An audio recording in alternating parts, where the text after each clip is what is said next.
Hello and welcome to lesson 3 in the representing data topic. This lesson is all about representing text.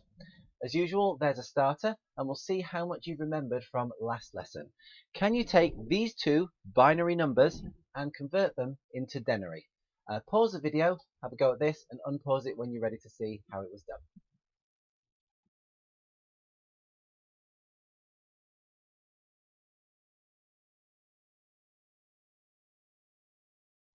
Okay, hopefully you've done it. So we have to put in the column headers 1, 2, 4, 8, 16, 32, 128, and then everywhere that there's a 1 on that number, we add the column headers together. So the top one is 16 plus 8 plus 2, which is 26. The bottom one is 64 plus 4 plus 2 plus 1, which is 71. Hopefully that's what you got. Okay, so for this lesson, we're looking at how we represent text on a computer. We know how we represent numbers now. We use binary, a very straightforward system to represent numbers. But what about text? What about letters, A, B, C, D, E? What about symbols like the percent sign, the dollar sign, that sort of thing?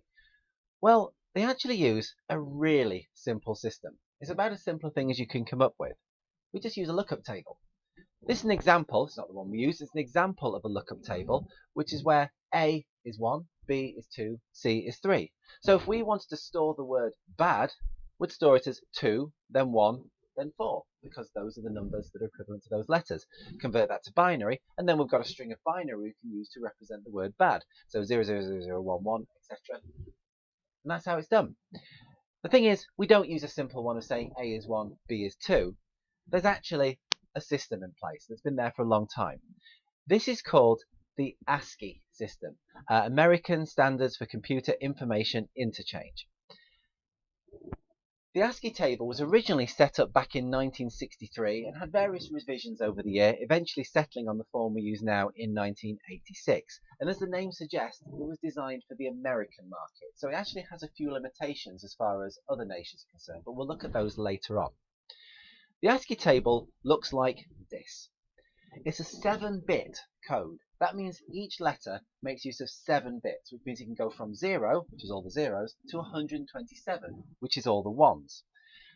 And you'll notice the first column down here is not real characters. It's various commands that were used on the kind of hardware that was available back when this was devised. It's not really used anymore.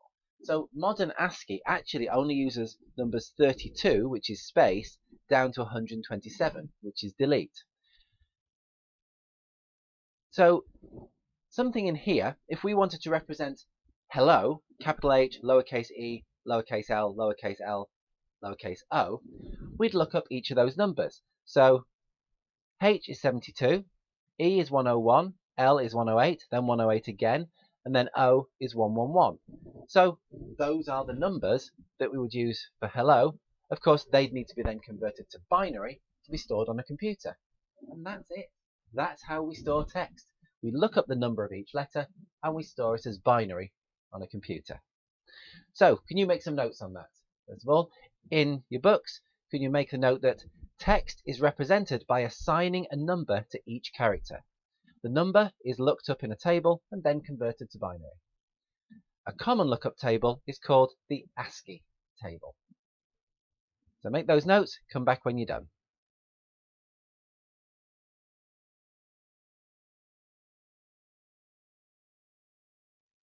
Okay, so if you've made those notes, here's a task for you to have a go at. So I'm going to disappear in a second because I'm covering up the ASCII table at the moment. So using this ASCII table here, can you tell me what word is represented with that binary? Bear in mind, those are 7-bit binary numbers, but using your knowledge from last lesson, you should be able to convert those to numbers. Then once you've converted them to numbers, you can look up those numbers in this table and work out what the word is. Have a go at that. Pause the video, unpause it when you're done.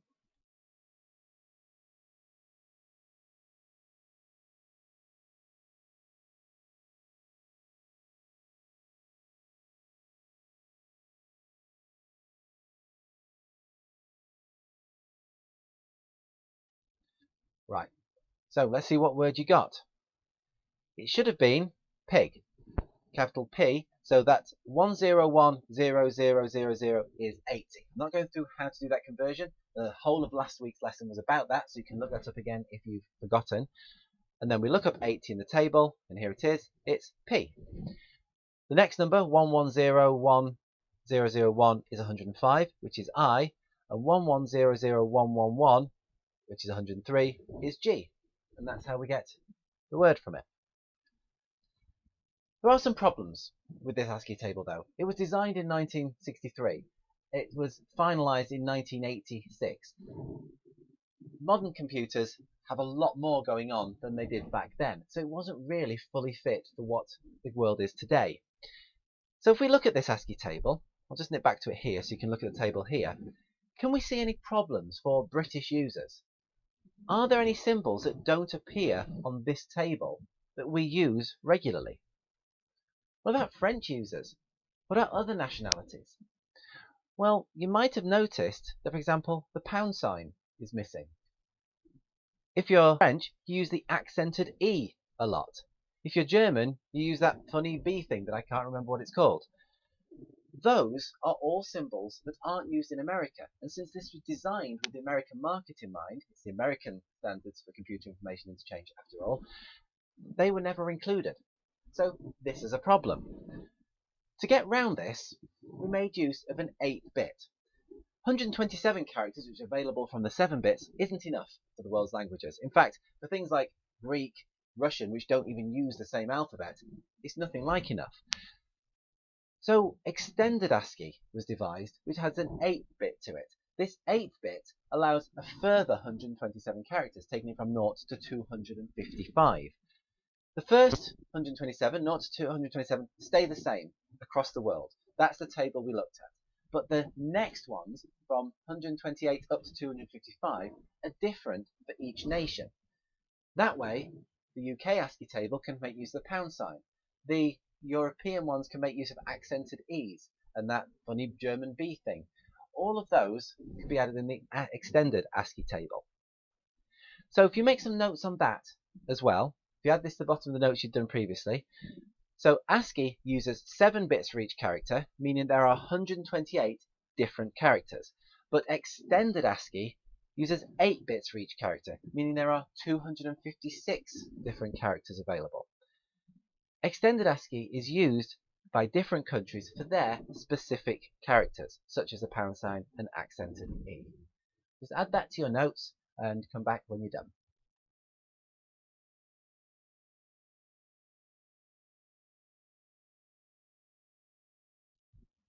Okay. So, assess task is the quiz on the VLE, as it was going to be for most lessons during this unit. Ultimately, this is quite a short lesson, it's quite straightforward. As long as you can use that lookup table to convert text into binary, vice versa, that's the main thing I want you to understand. And also that extended ASCII exists, which uses an extra bit to have more characters. Have a go at that quiz, see how you do with it. When you completed that and you've got time left over, you can do the extension task. Now this is just for a bit of fun.